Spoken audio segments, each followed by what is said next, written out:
Bien, ayer nos quedamos por esta parte. Estamos obteniendo una relación entre lo que es resistencia y capacitancia, ¿verdad? Entonces pudimos llegar a esta fórmula, donde este épsilon sería la permitividad del material, ¿verdad? La permitividad del material, y esta sigma sería la conductividad del material. En el caso de los conductores se define una conductividad, en el caso de los dieléctricos, ¿verdad? Una permitividad. Siempre en los conductores se define una permitividad también, ¿verdad? También. Y en los dieléctricos también una conductividad. Lo que pasa que en el caso de los dieléctricos la conductividad es bien baja, y en el caso de los conductores la permitividad también es bien pequeña. Bueno, entonces aquí aparece resistencia y capacitancia. Bueno, vamos a seguir.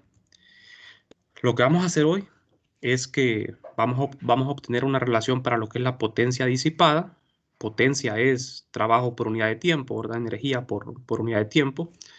Y vamos a estudiar también la conducción metálica, si nos queda tiempo. Bueno, entonces la potencia es muy importante, ¿verdad? Desde el punto de vista de las aplicaciones, ¿verdad? Prácticas, porque con la potencia nosotros podemos dejar claro, ¿verdad?, cómo ocurren las transformaciones de energía, ¿verdad? Entonces, vamos a considerar una corriente constante. Vamos a ver, solo podemos mantener una corriente constante en un conductor si el sistema está recibiendo alimentación constante de energía, ¿verdad?, mediante una fuente de FEN, como una batería. En una situación estacionaria, la energía eléctrica que entra al sistema se debe transformar en otra forma de energía, por ejemplo, calor, ¿verdad? En el conductor, por ejemplo, una resistencia, un foquito, por ejemplo, ¿verdad? En un foquito se transforma en luz y calor, ¿verdad? La energía eléctrica. Entonces, lo que vamos a hacer matemáticamente nosotros es, este es el trabajo. Vamos a definir así el trabajo realizado por el campo eléctrico sobre una carga como menos Q por la diferencia potencial. El signo menos, ustedes saben, ¿verdad? Que cuando el campo realiza el trabajo, le colocamos un signo menos. Cuando es el trabajo del agente externo, es positivo. Entonces aquí es trabajo hecho por el campo eléctrico sobre las cargas en movimiento, ¿verdad? Entonces lo vamos a escribir como un cambio, como un delta, así, porque vamos a considerar un diferencial de carga, un diferencial de trabajo, un diferencial de carga. Y esta es la diferencia potencial. Entonces, la razón a la que se realiza el trabajo eléctrico en el sistema, o sea, esta sería la potencia. El trabajo dividido entre el tiempo, esto es la potencia. Entonces, como yo esta ecuación la estoy dividiendo a ambos lados entre el tiempo, aquí en el lado derecho tengo derivada de carga, el diferencial de carga entre el diferencial de tiempo, esto no es otra cosa más que corriente, ¿verdad? La carga entre el tiempo, esto es corriente. Entonces, me queda que la potencia es igual a menos corriente por diferencia de potencial. Quedaría de esta manera. Esta es la razón de conversión de energía en calor, a la que se convierte la energía en forma de calor, ¿verdad? Bueno, en algunos libros, ¿verdad?, prefieren escribirlo de esta manera, como potencia P igual a I por delta phi. Se le quita el signo menos, ¿verdad?, porque la potencia, no sé si recordarán de las clases de física general, que la potencia siempre se define como positiva, ¿verdad? Hay cantidades que siempre son positivas en física, ¿verdad? Por ejemplo, la potencia, por ejemplo, la capacitancia, siempre son cantidades positivas, siempre, por definición, ¿verdad? Entonces, aquí es porque tenemos potencia disipada, por eso el signo menos, ¿verdad? Porque este signo menos lo que me deja ver a mí es como quien dice la energía que se pierde, ¿verdad? Entre comillas, ¿verdad? Porque no se pierde. La energía eléctrica que se pierde, pero se transforma en otra forma de energía, como ser calor, por eso lleva ese signo menos. Bueno, entonces, la rapidez con la que se entrega energía a un elemento y un circuito se extrae de este. Este es el significado contenido en esta expresión, ¿verdad? Que es potencia. Entonces, la potencia de entrada en una resistencia Por resistencia, entiéndase, ¿verdad? El elemento de un circuito, ¿verdad? En el cual se transforma la energía de eléctrica a otra forma, como ser luz, calor o cualquier otra cosa, ¿verdad? Bien, entonces, si el elemento del circuito es un resistor, tenemos esta expresión, ¿verdad? Que es la ley de Ohm, forma macroscópica, voltaje igual a corriente por resistencia. Hacemos uso de esto aquí en la expresión para la potencia. Sustituyo este delta phi acá. Entonces me quedaría I multiplicado por I por R, que sería I cuadrado, corriente al cuadrado, por R. Entonces, otra manera de escribir la potencia disipada es la corriente al cuadrado por la resistencia. Esto es cuando se trata, ¿verdad?, de una resistencia, potencia de entrada en una resistencia.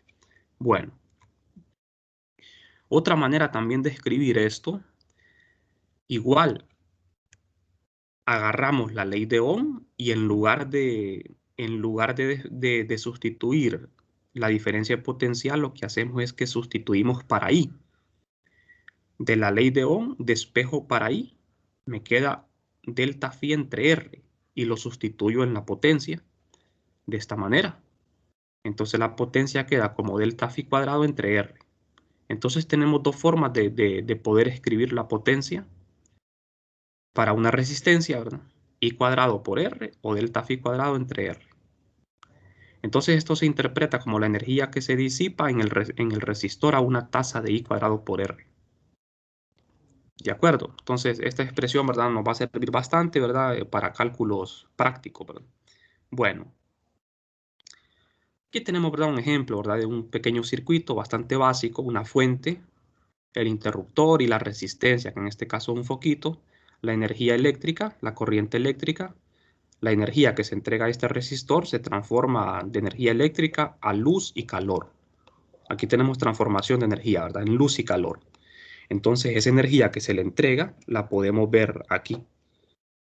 Como ese es un resistor, entonces esta es la energía que se le está entregando, ¿verdad?, por unidad de tiempo. Bueno, vamos a hacer otro cálculo ahora. Vamos a ver, aquí tenemos una letra que es una W cursiva.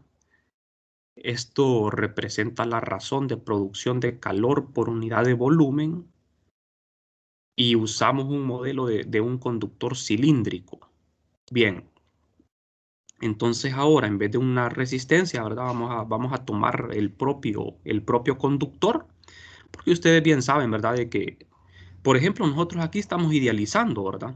Aquí nosotros asumimos de que en el conductor, en el alambre, no se disipa energía, ¿verdad? No se pierde, sino que solo en el resistor. Pero en los cables que conducen la electricidad, ¿verdad?, que hay una pérdida, ¿verdad?, de energía en forma de calor porque se calienta por el choque, ¿verdad?, la fricción que hay entre los portadores de carga. Entonces, esta letra va a representar la producción de calor por unidad de volumen. Bien, entonces aquí tenemos este elemento que es un conductor cilíndrico. Hay una diferencia potencial delta phi entre los extremos. Establecemos un campo eléctrico en el conductor para que haya flujo de carga. Hay una corriente en la dirección del campo. Las dimensiones de este elemento son L y A, área transversal y longitud L. Bueno, entonces, ¿cómo se define esta cantidad? Se define como la potencia por unidad de volumen. Potencia por unidad de volumen. A por L es el volumen del cilindro, ¿verdad?, de ese elemento conductor. Y esta es la potencia. Entonces, potencia entre volumen, y como la potencia en forma general queda como I por delta phi. Recuerden que I por delta phi es en forma general, no solo para un resistor, ¿verdad? ¿De acuerdo?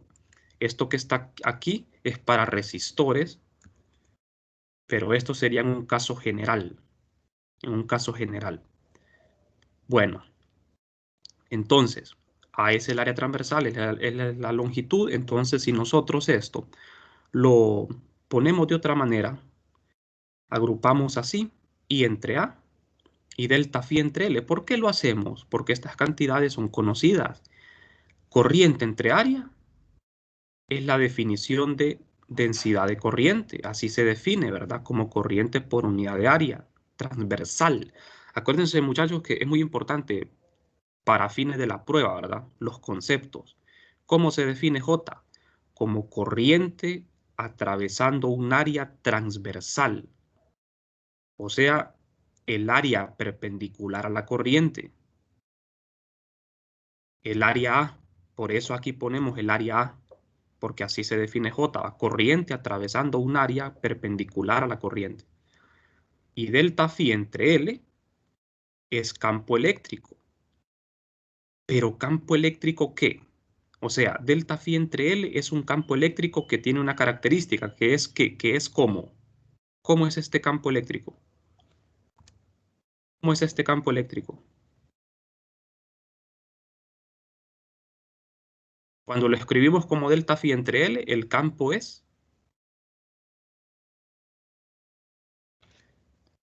¿Quién me podría decir?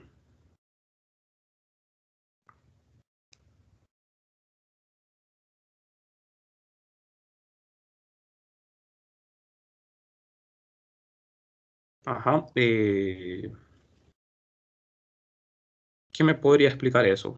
Luis. Luis Chávez. Está Luis Chávez. Que es paralelo a la corriente.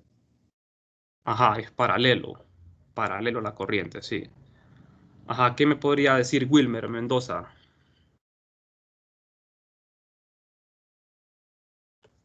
Que lleva la misma dirección de la corriente.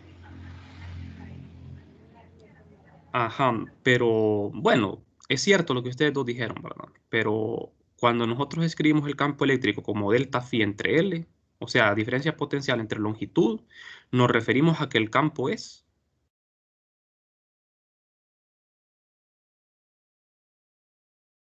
constante, ¿verdad? Solo si el campo eléctrico es constante se puede escribir así. Si no, no se puede, porque fíjense bien, tengo que delta phi es la integral de línea del campo eléctrico, aquí está, aquí abajo. Delta phi se define como la integral de línea del campo eléctrico en un desplazamiento, en una trayectoria que va de 1 a 2. Si el campo es constante, en ese conductor sacamos el campo de la integral. Entonces, al integrar el DDS de 1 a 2, me queda L, ¿verdad? DDS integrado de 1 a 2, ¿quién sería el DDS? Un pequeño desplazamiento dentro de este conductor, ¿verdad?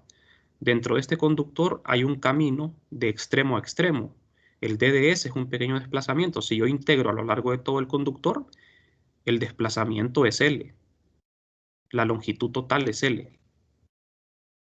Entonces me queda L. Campo eléctrico por L, despejo para el campo y me queda menos delta phi entre L. Entonces, este delta phi entre L es cuando el campo es constante, ¿verdad? Entonces, yo tengo, esto se llama potencia por unidad de volumen en un material conductor. Ajá.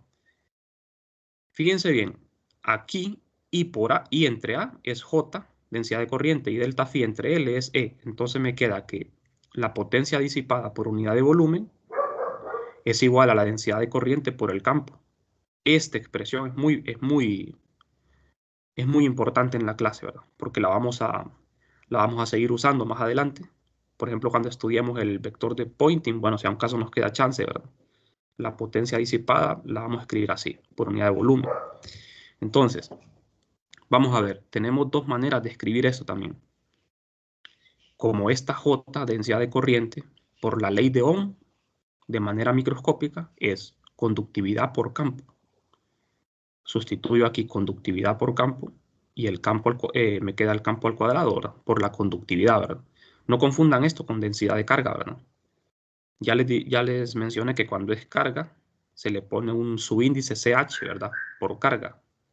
Aquí es conductividad. ¿Qué es la conductividad? Es una característica de los materiales, ¿verdad? Especialmente los metales, ¿verdad? Que son buenos conductores, tienen valores de conductividad bien altos. O sea, la conductividad es lo que dice qué tan buen conductor es un material, ¿verdad? Otra manera de escribir esto es, si en vez de reemplazar J, reemplazo E por J entre sigma. ¿De dónde sale esto? De lo mismo, la ley de Ohm, ¿verdad?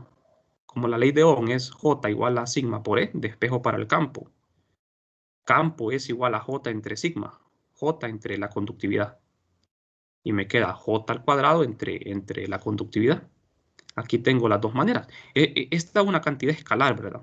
Esto es un escalar. ¿Qué unidades tiene esto? Como es potencia entre volumen, sería potencia de watts, ¿verdad? Watts entre metro cúbico. Watts es la unidad de potencia, entre metro cúbico esa es la unidad de W. Potencia disipada por unidad de volumen. Esto nos va a servir mucho más adelante. Por ejemplo, ustedes saben de que en los alambres que conducen electricidad, los alambres se calientan un poco, ¿verdad?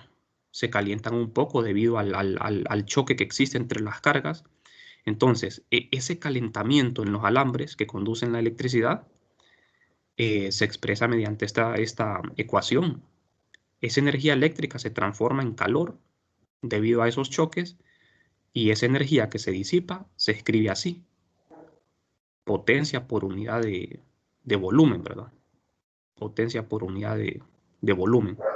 Bueno, vamos a seguir. Ya prácticamente con esto estaríamos finalizando este capítulo. Me interesa mucho, todavía no hemos hecho problema, ¿verdad? Porque me interesa mucho terminar la teoría, porque la teoría es lo que se va a preguntar en la prueba, ¿verdad? Del lunes. Entonces, es mejor finalizar la teoría para después hacer algunos problemas, ¿verdad? Bueno, entonces, ya para finalizar, lo que vamos a ver ahora es una teoría sobre la conducción eléctrica. Bien, entonces vamos a abordar el tema de los conductores y lo vamos a tratar desde un punto de vista microscópico. Bueno, ¿por qué microscópico? Se preguntarán ustedes, ¿verdad? El electromagnetismo es macroscópico. Yo sé que ustedes no, la mayoría no estudian física, ¿verdad? Pero es muy importante aclarar esta parte. En física 100, en física 200 y en electromagnetismo, todo lo que ustedes estudian es macroscópico. Esto se refiere a que es el mundo, ¿verdad? A gran escala, lo que estamos estudiando, fenómenos a gran escala. La mecánica cuántica estudia fenómenos a pequeña escala, ¿verdad? Microscópicos. Entonces el electromagnetismo no tiene relación con mecánica cuántica, ¿verdad? Bueno, sí la tiene, ¿verdad? Porque las cargas que generan la electricidad son partículas cuánticas. Los electrones y los protones son partículas cuánticas, pero en electromagnetismo no se menciona nada de mecánica cuántica porque el electromagnetismo se estudia a nivel macro. O sea, es una idealización, ¿verdad? La que se hace porque algo que se origina a nivel microscópico, a nivel cuántico, se trabaja a nivel macro. Entonces, nosotros lo que vamos a hacer aquí es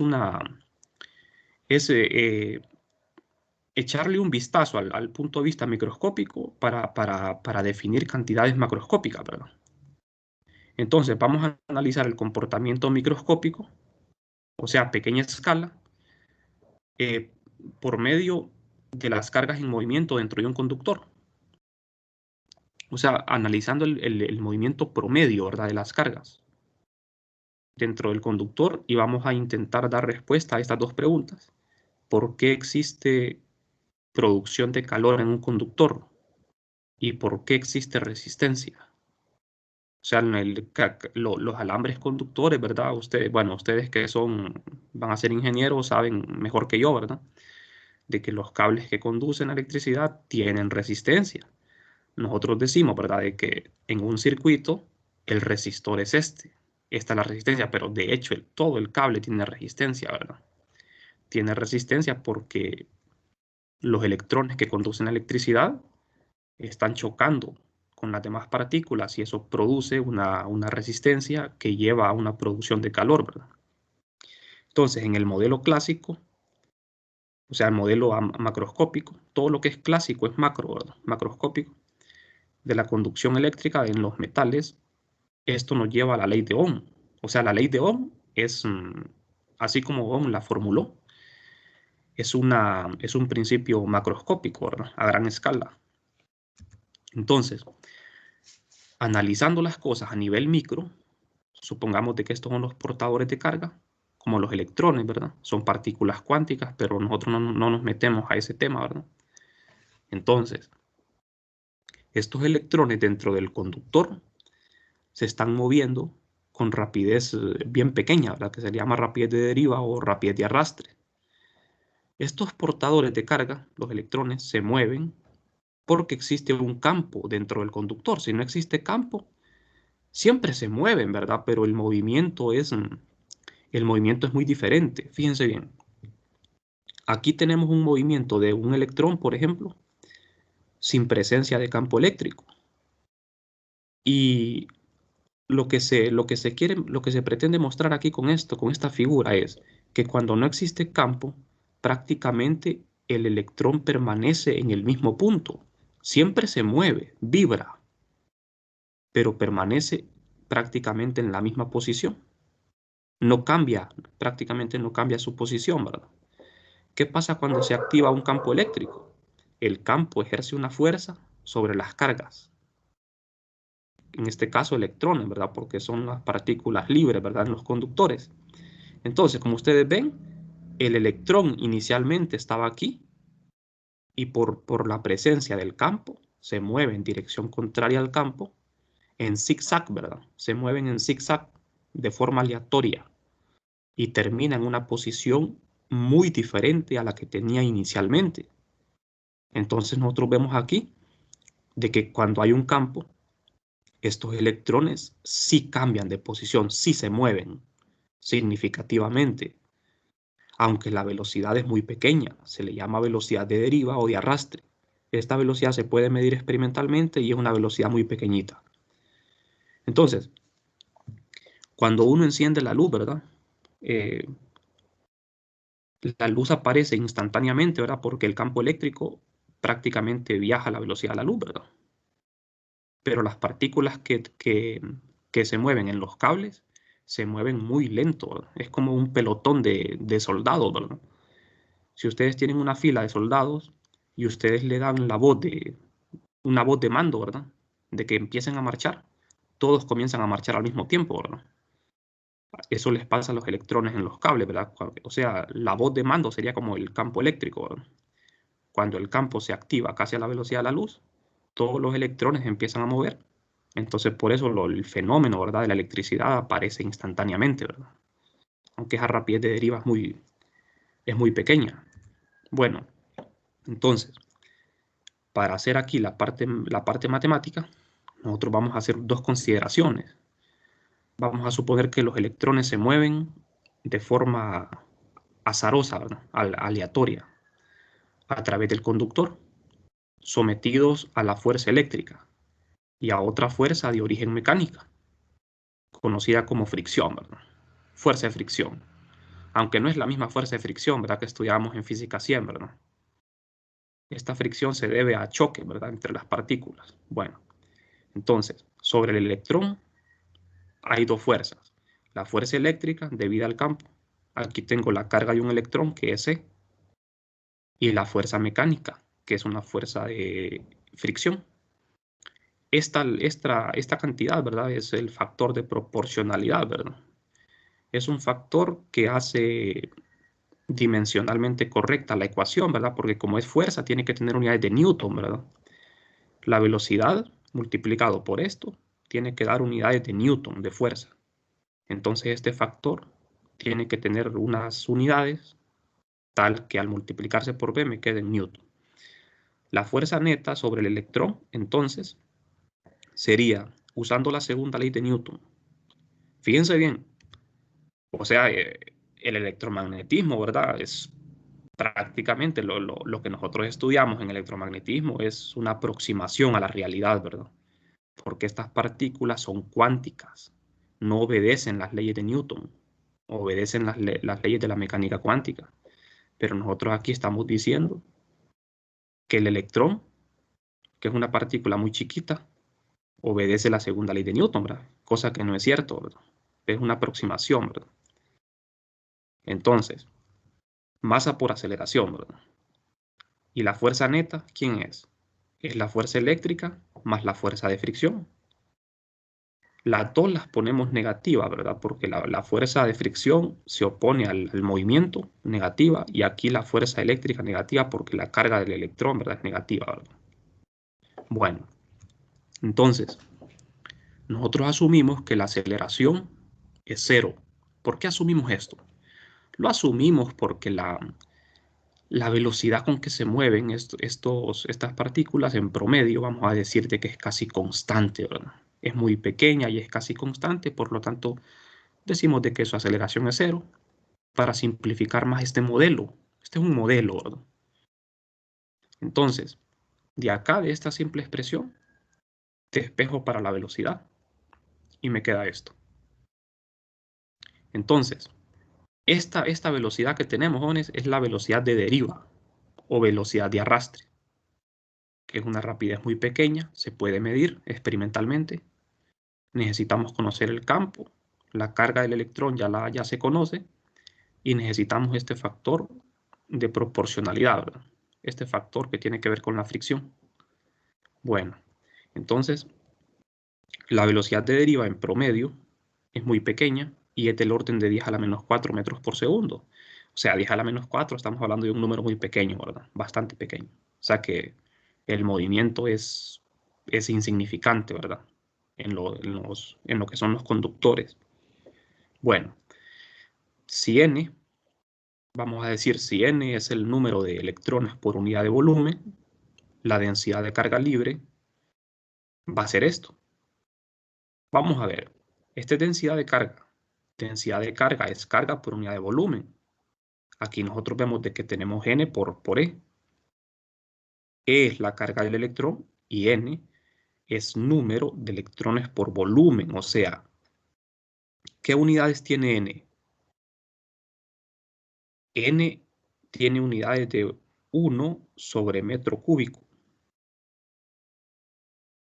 Y 1 sobre metro cúbico multiplicado por la carga es carga sobre volumen, ¿verdad? O sea, coulomb sobre metro cúbico, eso es densidad de carga. O sea que n es un número dividido entre volumen. ¿De acuerdo? Eso es n, ¿verdad? Un número de electrones por unidad de volumen. Por ejemplo, supongan de que en un pequeño volumen hay 100 electrones, ¿verdad? Entonces, n sería 100 entre el volumen. Si el volumen es un cubo de 1 metro cúbico, sería 100 entre 1 metro cúbico, ¿verdad? Bueno, no sé si hasta aquí hay alguna pregunta. No hay preguntas. Hasta el momento estamos bien, ¿verdad?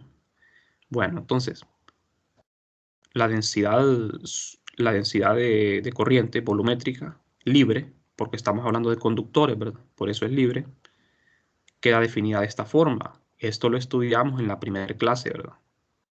La densidad de corriente en función de la velocidad de deriva. De acuerdo, esta es la densidad de corriente. Recuerden que la corriente J se define como corriente entre áreas, pero también la podemos escribir así en términos de la velocidad. Bueno, entonces, como tengo que la densidad de carga es esto, lo sustituyo aquí, menos n por e. Este signo menos lo lleva porque la carga del electrón es negativa. Y la rapidez de deriva es esto. De manera que la densidad de corriente quedaría expresada de esta manera. Este signo menos desaparece, ¿verdad? Al multiplicarse, me queda n por e al cuadrado entre este factor por el campo eléctrico. Esto es una ecuación vectorial. Entonces, esto que está aquí en paréntesis, ¿verdad? Es un número, ¿verdad? Es un número, claro, tiene unidades, ¿verdad? Pero, como lo ven, esto lo podemos medir, ¿verdad? De forma experimental, el n, el factor de proporcionalidad y el campo eléctrico. Bueno,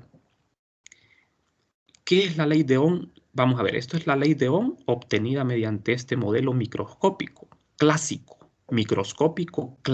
¿verdad? Se le llama microscópico clásico porque estamos usando la segunda ley de Newton, ¿verdad? Que es la ecuación de la mecánica clásica. También nos permite obtener una expresión para la conductividad. Fíjense bien, la ley de Ohm en forma microscópica es esto, J igual a conductividad por campo. Entonces, esto es la conductividad. Esto es la conductividad sigma. Como ven acá, sigma es n por e cuadrado entre esto. Entonces, esta es proporcional a la densidad de cargas e inversamente proporcional a esto. Entonces, vamos a ver. Este modelo, jóvenes, bastante sencillo, que es un modelo aproximado, ¿verdad? Una aproximación. Este modelo nos permite entender de una mejor forma qué es la conductividad. Esta conductividad va a depender de la densidad de carga en un volumen. Entre más carga hay, mayor va a ser la conductividad. ¿De acuerdo? O sea, y E, que es una constante, ¿verdad? Porque es la carga y este factor de proporcionalidad. Si aumenta este factor, la conductividad disminuye, ¿verdad? Es bastante lógico, ¿verdad? Porque si hay más fricción, entre más fricción haya, menos conductividad habrá. Bueno, vamos a ver. Dejamos esto a un lado, ¿verdad? Esta es una teoría muy importante de la conductividad. Se fijaron de que el propósito de este modelo fue obtener la ley de Ohm partiendo de un modelo microscópico. Bien, ya para finalizar con este capítulo, vamos a estudiar lo que es el equilibrio electrostático. Por equilibrio electrostático, entiéndase lo que es un conductor, un material conductor cuyas cargas se encuentran en la superficie, ¿verdad? O sea, cuando hablamos del equilibrio electrostático nos referimos a que el conductor en el interior el campo es cero. ¿De acuerdo? Cuando en un conductor hay un campo eléctrico, la corriente va a fluir, ¿verdad? La corriente. Va a haber una corriente eléctrica.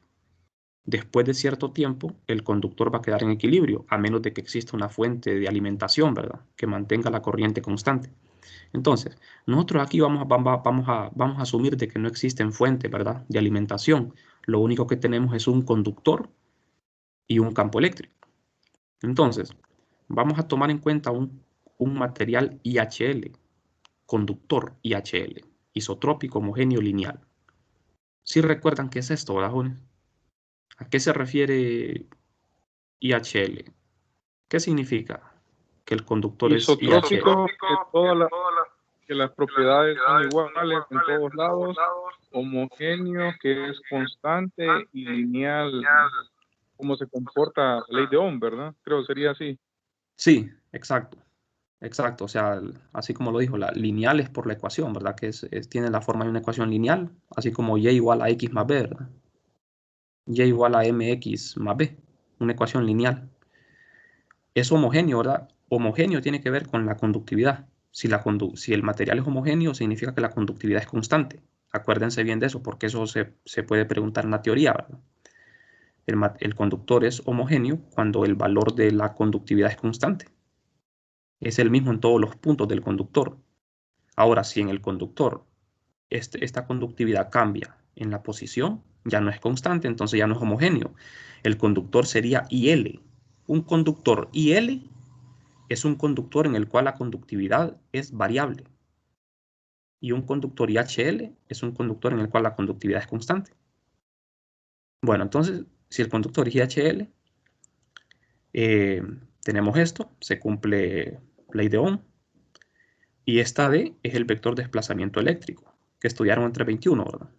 Desplazamiento eléctrico se define como la permitividad por el campo eléctrico. Esto se define en la materia, ¿verdad? En este caso, materia conductora. Como la densidad de carga libre obedece a la ecuación de continuidad, esta es la ecuación de continuidad para carga libre. Corriente libre, ¿verdad? Entonces, lo que queremos hacer nosotros acá es obtener una ecuación para lo que es el tiempo de relajación. O sea, el propósito es, si yo tengo un conductor, toda la carga de ese conductor, si está en equilibrio, tiene que estar en la superficie, ¿verdad? Así nos enseñaron, ¿verdad? Y dentro del conductor el campo tiene que ser cero. Pero ¿qué pasa, por ejemplo, si yo coloco carga dentro de un conductor y hay un campo eléctrico externo? Si yo pongo carga dentro de un conductor, ¿qué es lo que va a suceder? toda la carga tiene que fluir hacia la superficie, ¿verdad? Entonces nosotros queremos averiguar con esta ecuación cuánto tiempo va a tardar la carga en fluir hacia la superficie, o sea, cuánto tiempo le va a tomar al conductor alcanzar el equilibrio electrostático, o sea, que toda la carga se mueva hacia la superficie. Al moverse a la superficie, el campo en el interior se vuelve cero y estamos en el equilibrio, ¿verdad? Entonces, vamos a ver, en esta ecuación no aparece aparece el tiempo, como ven aquí, la derivada de esto con respecto a t. Entonces, hay una ecuación de 321, ¿verdad? Que era la divergencia del desplazamiento, que es igual a la densidad de carga libre. Densidad de carga libre. Entonces, vamos a utilizar esta densidad de carga libre acá. Tengo la divergencia de J.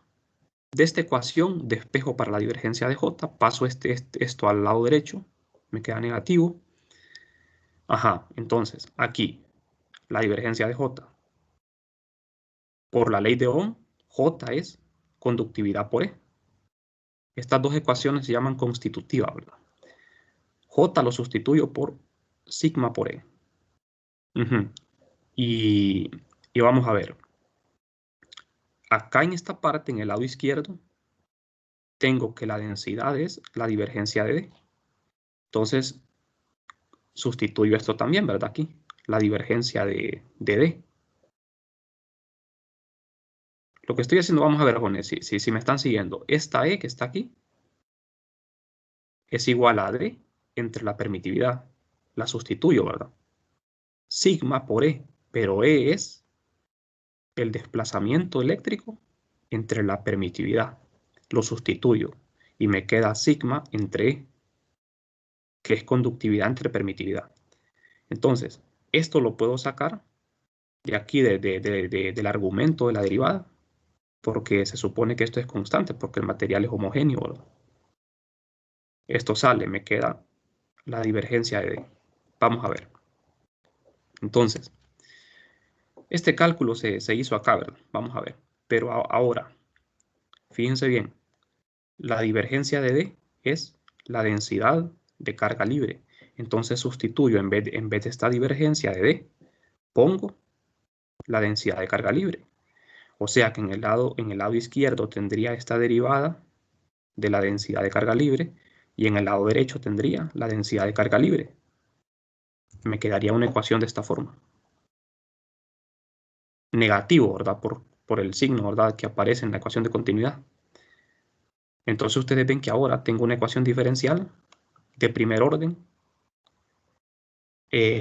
donde la variable dependiente es la densidad de carga y la independiente es el tiempo. Entonces el propósito es aquí obtener un tiempo, ¿verdad? Vamos a ver, esta ecuación diferencial la vamos a resolver, separación de variable. La podemos escribir como una ecuación ordinaria, ¿verdad? Una derivada total.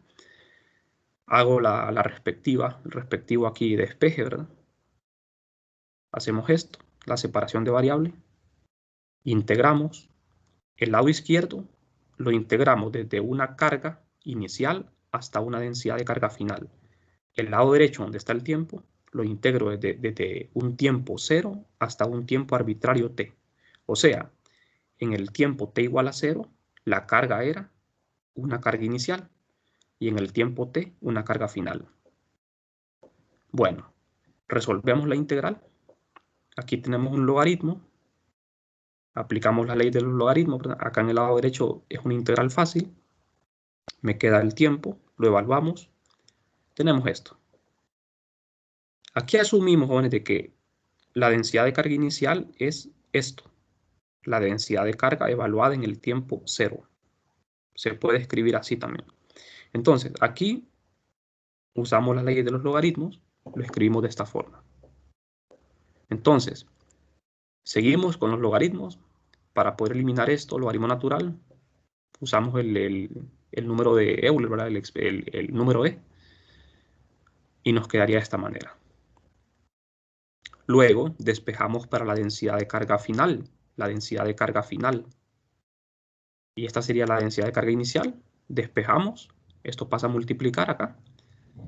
Y listo, ya tenemos la ecuación.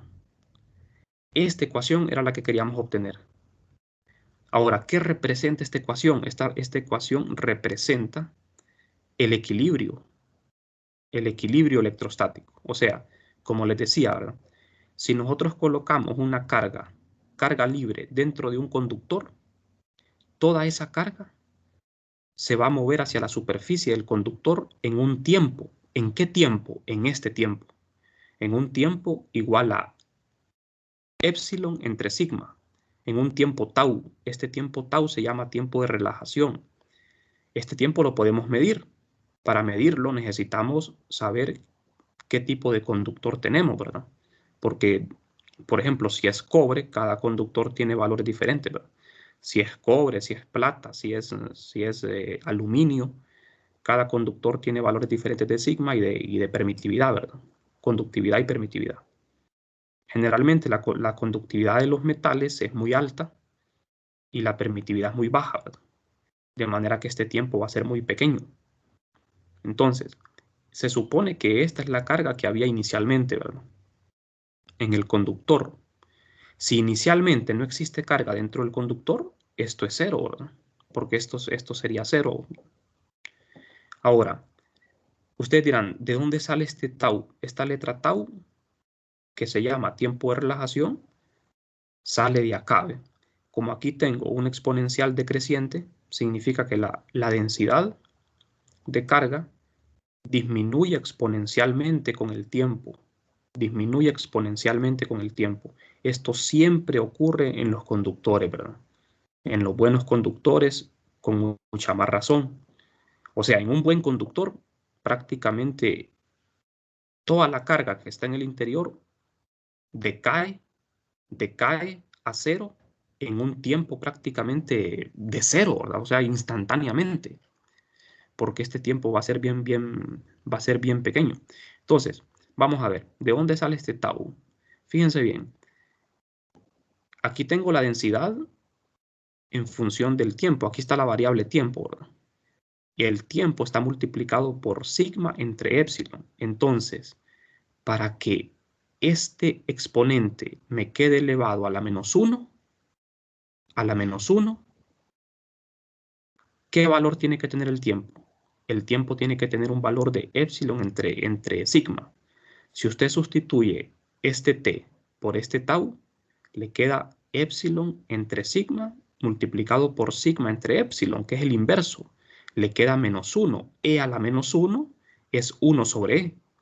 Y 1 sobre e es un número ya definido, ¿verdad? Porque el valor de e, el exponente, es el número de Euler, ¿verdad? Es un número que ya conocemos, entonces al ser e a la menos 1, que es lo mismo 1 sobre e, ya es un número. En ese tiempo es que la carga decae hacia su valor inicial. No sé si me explico en esta parte, jóvenes. O sea, aquí lo tengo mejor representado. Al escribir esto de esta manera, podemos ver de que t entre tau, o sea, cuando t es igual a tau, tau sobre tau es menos 1, ¿verdad? E a la menos 1 es 1 sobre e. Vamos a ver, el resultado significa que la densidad de carga libre en un conductor IHL solo puede disminuir. ¿Por qué solo puede disminuir? Porque la exponencial es decreciente. Toda la carga que está dentro de un conductor solamente puede disminuir. O sea, tiene que buscar el equilibrio, y buscar el equilibrio se refiere a que la carga tiene que irse a la superficie. Cuando la carga queda en la superficie, el campo dentro del conductor se hace cero, y al ser cero el campo, no hay corriente, ¿verdad? Si no hay campo, no hay corriente. Entonces vamos a ver, bueno, esta parte, la última parte, tiene información muy buena. Aquí vemos de que la densidad de carga disminuirá por un factor de 1 entre e. Eso es lo que les estaba contando, ¿verdad? Como es e a la menos 1, es lo mismo que 1 sobre e. Y 1 sobre e es un valor definido, porque el número e, ¿verdad? Que es 2 puntos y algo, ¿verdad?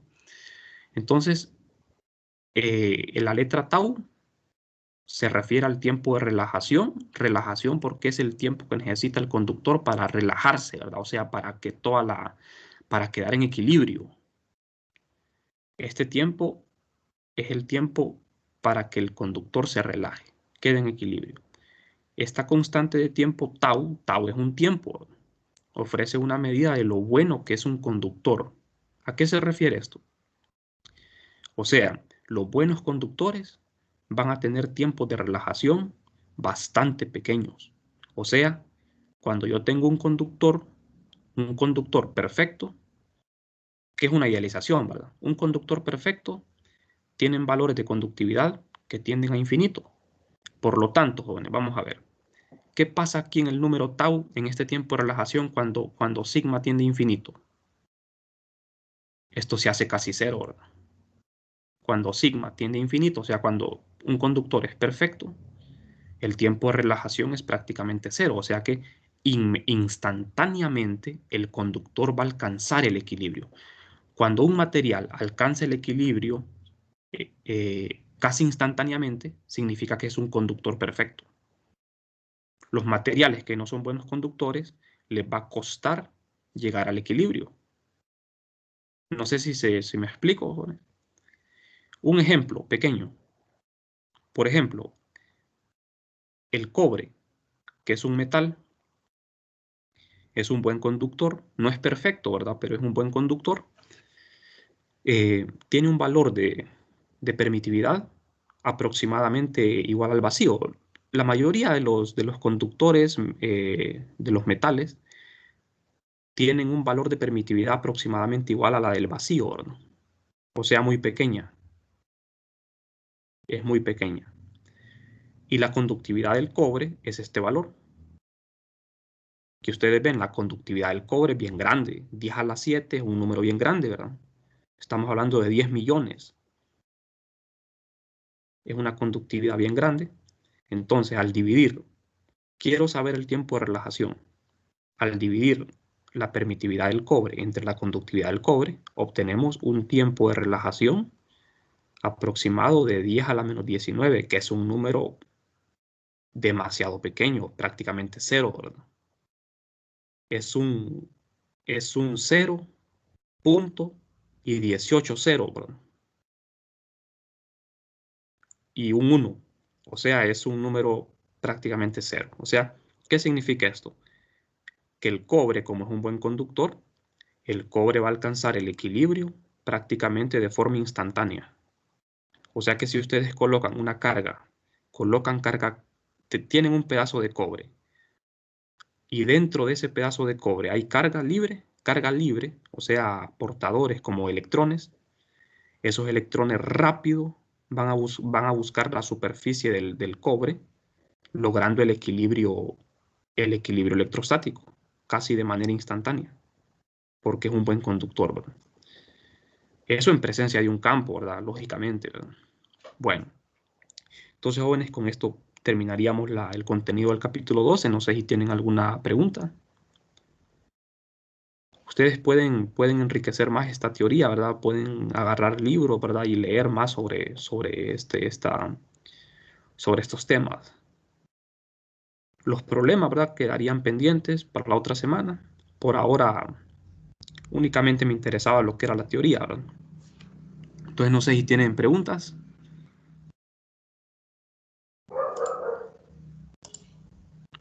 No, Vamos a ver. Ajá. No hay preguntas.